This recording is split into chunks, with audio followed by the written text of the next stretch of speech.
রবীন্দ্রনাথ ঠাকুরের ছোট গল্প তারা প্রসন্নের কীর্তি।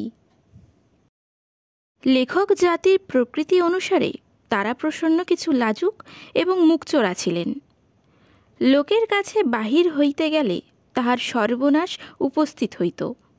ঘরে বসিয়া কলম চালাইয়া তাহার দৃষ্টিশক্তি ক্ষীণ, পিঠ একটু কুঁজো, সংসারের অভিজ্ঞতা অতি অল্প। লৌকিকতার বাঁধি বোল সকল সহজে তাহার মুখে আসিত না। এই জন্য গৃহদুর্গের বাহিরে তিনি আপনাকে কিছুতেই নিরাপদ মনে করিতেন না। লোকেও তাহাকে একটু উজবুক রকমের মনে করিত এবং লোকেরও দোষ দেওয়া যায় না। মনে করো, প্রথম পরিচয়ে একটি পরম ভদ্রলোক উচ্ছ্বসিত কণ্ঠে তারাপ্রসন্নকে বলিলেন, মহাশয়ের সহিত সাক্ষাৎ হয়ে যে কি আনন্দ লাভ করা গেল তা এক মুখে বলিতে পারিনি। তারাপ্রসন্ন নিরুত্তর হইয়া নিজের দক্ষিণ করতল বিশেষ মনোযোগপূর্বক নিরীক্ষণ করিতে লাগিলেন। হঠাৎ সে নীরবতার অর্থ এইরূপ মনে হয়, তা তোমার আনন্দ হয়েছে সেটা খুব সম্ভব বটে, কিন্তু আমার যে আনন্দ হয়েছে এমন মিথ্যে কথাটা কি করে মুখে উচ্চারণ করব তাই ভাবছি।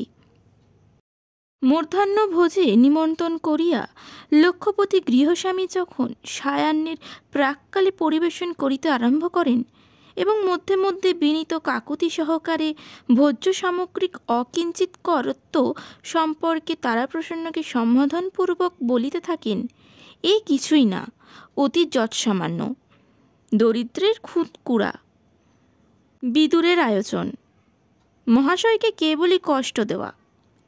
তারাপ্রসন্ন চুপ করিয়া থাকেন, যেন কথাটা এমনই প্রমাণিক যে তাহার আর উত্তর সম্ভবে না। মধ্যে মধ্যে এমনও হয়, কোনো সুশীল ব্যক্তি যখন তারাপ্রসন্নকে সংবাদ দেন যে তাহার মতো অগাধ পাণ্ডিত্য বর্তমানকালে দুর্লভ এবং সরস্বতী নিজের পদ্মাসন পরিত্যাগপূর্বক তারাপ্রসন্নের কণ্ঠাগ্রে বাসস্থান গ্রহণ করিয়াছেন, তখন তারাপ্রসন্ন তাহার তিলমাত্র প্রতিবাদ করেন না, যেন সত্য সত্যই সরস্বতী তাহার কণ্ঠরোধ করিয়া বসিয়া আছেন। তারাপ্রসন্নের এইটে জানা উচিত যে মুখের সামনে যাহারা প্রশংসা করে এবং পরের কাছে যাহারা আত্মনিন্দায় প্রবৃত্ত হয়, তাহারা অন্যের নিকট হইতে প্রতিবাদ প্রত্যাশা করাই অনেকটা অসংকোচে অত্যুক্তি করিয়া থাকে। অপরপক্ষ আগাগোড়া সমস্ত কথাটাই যদি অম্লান বদনে গ্রহণ করে, তবে বক্তা আপনাকে প্রতারিত জ্ঞান করিয়া বিষম ক্ষুব্ধ হয়। এইরূপ স্থলে লোকে নিজের কথা মিথ্যা প্রতিপন্ন হইলে দুঃখিত হয় না। ঘরের লোকের কাছে তারাপ্রসন্নের ভাব অন্যরূপ। এমনকি তাহার নিজের স্ত্রী দাক্ষায়ণীও তাহার সহিত কথা আঁটিয়া উঠিতে পারেন না। গৃহিণী কথায় কথায় বলেন, নাও নাও, আমি হার মানলুম, আমার এখন অন্য কাজ আছে। বাক্যযুদ্ধের স্ত্রী আত্মমুখে পরাজয় স্বীকার করাইতে পারে এমন ক্ষমতা এবং এমন সৌভাগ্য কজন স্বামীর থাকে। তারাপ্রসন্নের দিন বেশ কাটিয়া যাইতেছে। দাক্ষায়ণীরও দৃঢ় বিশ্বাস, বিদ্যা বুদ্ধি ক্ষমতায় তাহার স্বামীর সমতুল্য কেহ নাই এবং সে কথা তিনি প্রকাশ করিয়া বলিতেও কুণ্ঠিত হইতেন না। শুনিয়া তারাপ্রসন্ন বলিতেন, তোমার একটি বৈষামী নাই, তুলনা কাহার সহিত করিবে। শুনিয়া দাক্ষায়ণী ভারী রাগ করিতেন। দাক্ষায়ণীর কেবল একটি এই মনস্তাপ ছিল যে তাহার স্বামী অসাধারণ ক্ষমতা বাহিরে প্রকাশ হয় না, স্বামী সে সম্বন্ধে কিছুমাত্র চেষ্টা নাই। তারাপ্রসন্ন যাহা লিখিতেন তাহা ছাপাইতেন না। অনুরোধ করিয়া দাক্ষায়ণী মাঝে মাঝে স্বামীর লেখা শুনিতেন। যতই না বুঝিতেন ততই আশ্চর্য হইয়া যাইতেন। তিনি কৃত্তিবাসের রামায়ণ, কাশিদাসের মহাভারত, কবি কঙ্কন চণ্ডী পড়িয়াছেন এবং কথকথাও শুনিয়াছেন। সে সমস্তই জলের মতন বোঝা যায়, এমনকি নিরক্ষর লোকেরও অনায়াসে বুঝিতে পারে, কিন্তু তাহার স্বামীর মতন অমন সম্পূর্ণ দুর্বোধ হইবার আশ্চর্য ক্ষমতা তিনি ইতিপূর্বে কোথাও দেখেন নাই। তিনি মনে মনে কল্পনা করিতেন, এই বই যখন ছাপা হইবে এবং কেহ এক অক্ষর বুঝিতে পারিবে না, তখন দেশশুদ্ধ লোক বিস্ময় কিরূপ অভূতপূর্ব হইয়া যাইবে। সহস্রবার করিয়া স্বামীকে বলিতেন, এসব লেখা ছাপাও। স্বামী বলিতেন, বই ছাপানো সম্বন্ধে ভগবান মনু স্বয়ং বলে গেছেন, প্রবৃত্তিরেষা ভূতানাং নিবৃস্তুত মহাফলা। তারাপ্রসন্নের 4টি সন্তান, 4ই কন্যা। দাক্ষায়ণী মনে করিতেন সেটা গর্ভধারণেরই অক্ষমতা। এই জন্য তিনি আপনাকে প্রতিভা সম্পন্ন স্বামীর অত্যন্ত অযোগ্য স্ত্রী মনে করিতেন। যে স্বামীর কথায় কথায় এমন সকল দুরূহ রচনা করেন, তার স্ত্রীর গর্ভে কন্যার বই আর সন্তান হয় না। স্বামীর পক্ষে এমন অপটুতার পরিচয় আর কি দেব। প্রথম কন্যাটি যখন পিতার পক্ষের কাজ ছাড়িয়া বাড়িয়া উঠিল, তখন তারাপ্রসন্নের নিশ্চিন্ত ভাব ঘুচিয়া গেল। তখন তাহার স্মরণ হইল, একে একে 4টি কন্যারই বিবাহ দিতে হবে এবং সেজন্য বিস্তর অর্থের প্রয়োজন। গৃহিণী অত্যন্ত নিশ্চিন্ত মুখে বলিলেন, তুমি যদি একবার একটুখানি মন দাও, তাহা হইলে ভাবনা কিছুই নাই। তারাপ্রসন্নের কিঞ্চিত ব্যগ্রভাবে বলিলেন, সত্য নাকি? আচ্ছা বলো দেখি, কি করিতে হইবে? দাক্ষায়ণীও সংশয় শূন্য নিরুদ্বিগ্নভাবে বলিলেন, কলিকাতায় চলো, তোমার বইগুলো ছাপাও, 5 জন লোকে তোমাকে জানুক, তারপরে দেখো দেখি টাকা আপনি আসে কিনা। স্ত্রীর আশ্বাসে তারাপ্রসন্ন ক্রমে আশ্বাস লাভ করিতে লাগিলেন এবং মনে প্রত্যয় হইল, তিনি ইস্তক নাগাদ বসিয়া বসিয়া যত লিখিয়েছেন, তা পারাশুদ্ধ লোকের কন্যাদায় মোচন হইয়া যায়। এখন কলিকাতায় যাইবার সময় ভারী গোল পড়িয়া গেল। দাক্ষায়ণীও তাহার নিরুপায় নিঃসহায় সযত্নে পালিত স্বামীটিকে কিছুতেই একলা ছাড়িয়া দিতে পারেন না। তাহাকে খাওয়াইয়া পড়াইয়া নিত্য নৈমিত্তিক কর্তব্য স্মরণ করিয়াই সংসারের বিবিধ উপদ্রব হইতে কে রক্ষা করিবে। কিন্তু অনভিজ্ঞ স্বামীরও অপরিচিত বিদেশের স্ত্রী কন্যা সঙ্গে করিয়া লইয়া যাইতে অত্যন্ত ভীত ও অসম্মত। অবশেষে দাক্ষায়ণীও পাড়ার একটি চাতুর লোককে স্বামীর নিত্য অভ্যাস সম্বন্ধে সহস্র উপদেশ দিয়া আপনার পদে নিযুক্ত করিয়া দিলেন এবং স্বামীকে অনেক মাথার দিব্যি ও অনেক মাদুলি তাগায় আচ্ছন্ন করিয়া বিদেশে রওনা করিয়া দিলেন এবং ঘরে আছাড় খাইয়া কাঁদিতে লাগিলেন। কলিকাতায় আসিয়া তারাপ্রসন্ন তাহার চতুর সঙ্গীর সঙ্গে বেদান্ত প্রভাকর প্রকাশ করিলেন। দাক্ষায়ণীর গহনা বন্ধক রাখিয়া যে টাকা কয়েকটি পাইয়াছিলেন, তাহার অধিকাংশই খরচ হইয়া গেল। বিক্রয়ের জন্য বহির দোকানে এবং সমালোচনার জন্য দেশের ছোট বড় সমস্ত সম্পাদকের নিকট বেদান্ত প্রভাকর পাঠিয়া দিলেন। ডাকযোগে গৃহিণীকেও একখানা বই রেজিস্ট্রি করিয়া পাঠাইলেন। আশঙ্কা ছিল, পাছে ডাকওয়ালারা পথের মধ্যে হইতে চুরি করিয়া লয়। গৃহিণী যেদিন ছাপার বইয়ের উপরের পৃষ্ঠা ছাপার অক্ষরে তাহার স্বামীর নাম দেখিলেন, সেদিন পাড়ার সকল মেয়েকে নিমন্ত্রণ করিয়া খাওয়াইলেন। যেখানে সকলে আসিয়া বসিবার কথা, সেইখানে বইটা ফেলিয়া রাখিলেন। সকলে আসিয়া বসিলে উচ্চস্বরে বলিলেন, ও মা, বইটা এখানে কে ফেলে রেখেছে? অন্নদা, বইটা দাও না ভাই, তুলে রাখি। উহাদের মধ্যে অন্নদা পড়িতে জানে, বইটা কুলঙ্গির উপর তুলিয়া রাখিলেন। মুহূর্ত পরে একটি জিনিস পাড়িতে গিয়া ফেলিয়া দিলেন। তারপরে নিজের বড় মেয়েকে সম্বোধন করিয়া বলিলেন, শশী, বাবার বই পড়তে ইচ্ছে হয়েছে বুঝি? তো নে না মা, পড় না, তাতে লজ্জা কি? বাবার বইয়ের প্রতি শশীর কিছুমাত্র আগ্রহ ছিল না। কিছুক্ষণ পরেই তাহাকে ভর্ৎসনাদ করিয়া বলিলেন, ছি মা, বাবার বই অমন করে নষ্ট করতে নেই, তোমার কমলা দিদির হাতে দাও, উনি এই আলমারির মাথায় তুলে রাখবেন। বহির যদি কিছুমাত্র চেতনা থাকিত, তাহা হইলে সেই একদিনের উৎপীড়নে বেদান্তে প্রাণান্ত পরিচ্ছেদ হইত। একে একে কাগজে সমালোচনা বাহির হইতে লাগিল। গৃহিণী যাহা ঠাউরাইছিলেন, তাহা অনেকটা সত্য হইয়া দাঁড়াইল। গ্রন্থের এক অক্ষর বুঝিতে না পারিয়া দেশশুদ্ধ সমালোচক একেবারে বিহ্বল হইয়া উঠিল। সকলেই এক বাক্যে কহিল, এমন সারবান গ্রন্থ ইতিপূর্বে প্রকাশিত হয় নাই।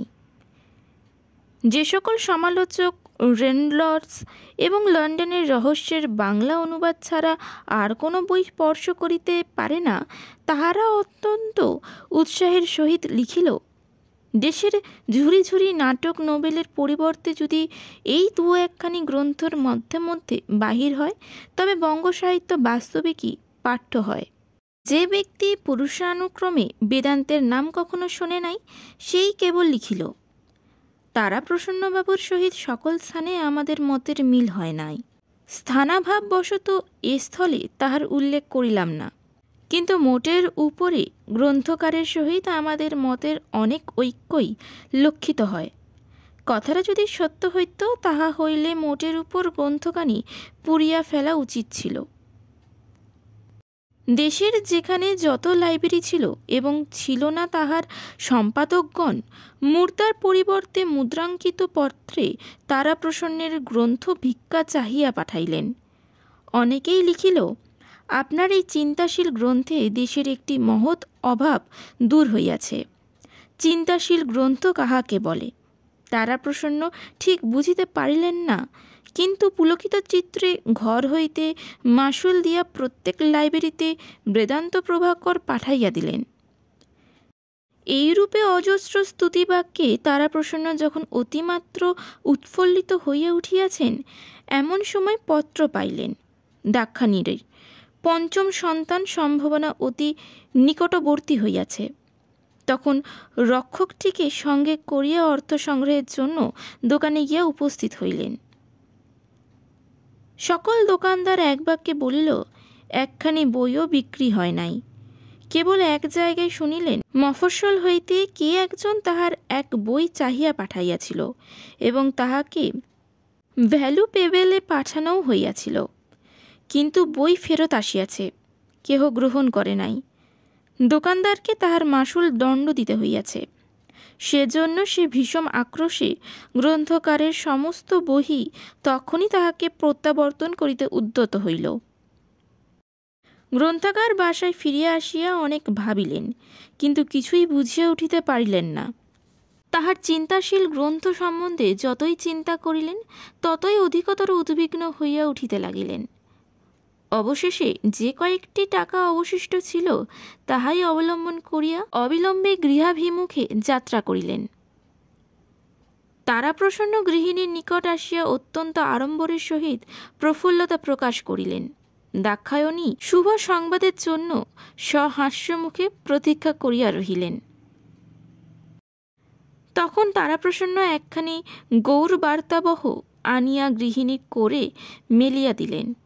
পাঠ করিয়া তিনি মনে মনে সম্পাদকের অক্ষয় ধনপুত্র কামনা করিলেন এবং তাহার লেখনীর মুখে মানসিক পুষ্পচন্দন অর্ঘ্য উপহার দিলেন। পাঠ সমাপন করিয়া আবার স্বামীর মুখের দিকে চাহিলেন। স্বামী তখন নবপ্রভাত আনিয়া খুলিয়া দিলেন। পাঠ করিয়া আনন্দ বিহ্বলা দাক্ষায়ণী আবার স্বামীর মুখের প্রতি প্রত্যাশাপূর্ণ স্নিগ্ধ নেত্রে উপস্থাপন করিলেন। তখন তারাপ্রসন্ন একখণ্ড যগান্তর বাহির করিলেন। তাহার পর ভারত ভাগ্যচক্র, তাহার পর শুভ জাগরণ, তাহার পর অরুণালোক, তাহার পর সংবাদ তরঙ্গভঙ্গ, তাহার পর আশা আগমনী উচ্ছ্বাস, পুষ্পমঞ্জুরি, সহচরী, গীতা, গ্যাজেট, অহল্যা লাইব্রেরি প্রকাশিকা, ললিত সমাচার, কোটাল, বিশ্ববিচারক, লাবণ্যলতিকা। হাসিতে হাসিতে গৃহিণীর আনন্দাশ্রু পড়িতে লাগিল। চোখ মুছিয়া আর একবার স্বামীর কৃত্তিরশ্মি সমুজ্জ্বল মুখের দিকে চাহিলেন। স্বামী বলিলেন, এখনও অনেক কাগজ বাকি আছে। দাক্ষায়ণী বলিলেন, সে বিকেলে দেখিব, এখন অন্য খবর কি বলো। তারাপ্রসন্ন বলিলেন, এবার কলিকাতায় গিয়া শুনিয়া আসিলাম, লাট সাহেবের মেম একখানা বহির বাহির করিয়াছে, কিন্তু তাহাতে বেদান্ত প্রভাকরের কোনো উল্লেখ করে নাই। দাক্ষায়ণী বলিলেন, আহা, ওসব কথা নয়, আর কি আনলে বলো না। তারাপ্রসন্ন বলিলেন, কতকগুলো চিঠি আছে। তখন দাক্ষায়ণী স্পষ্ট করিয়া বলিলেন, টাকা কত আনলে।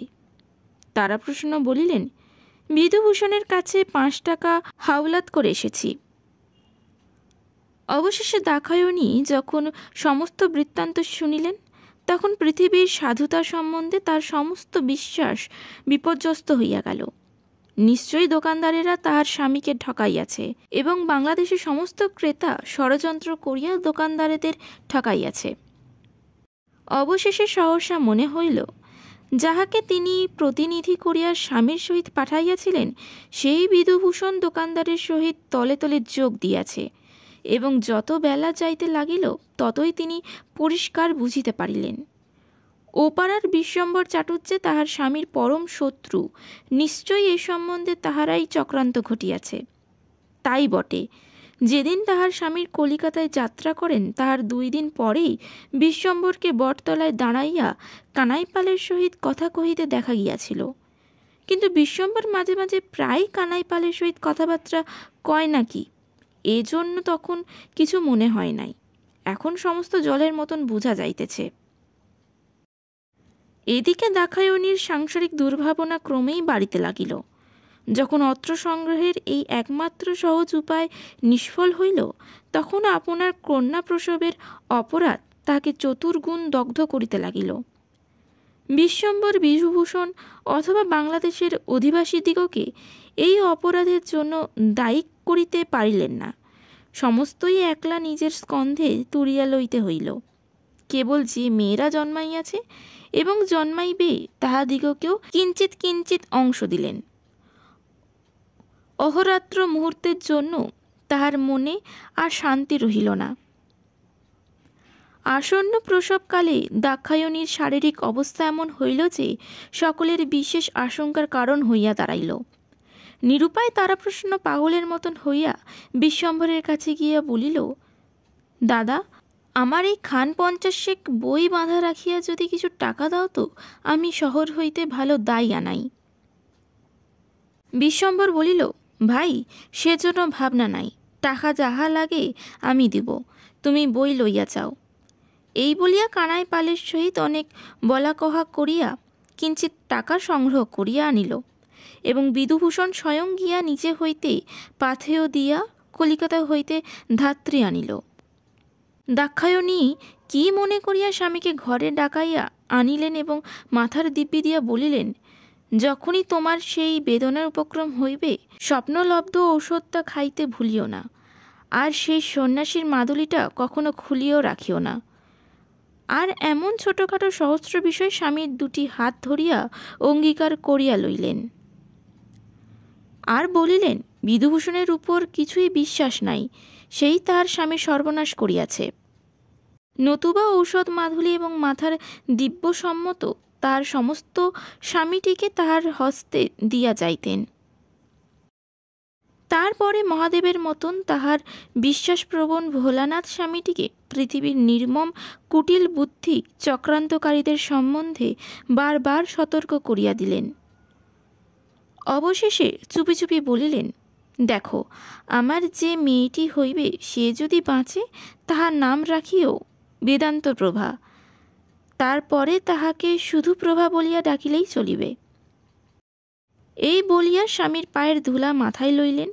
মনে মনে কহিলেন, কেবল কন্যা জন্ম দিবার জন্যই স্বামীর ঘরে আসিয়াছিলাম, এবার বোধহয় সে আপদ ঘুচিল।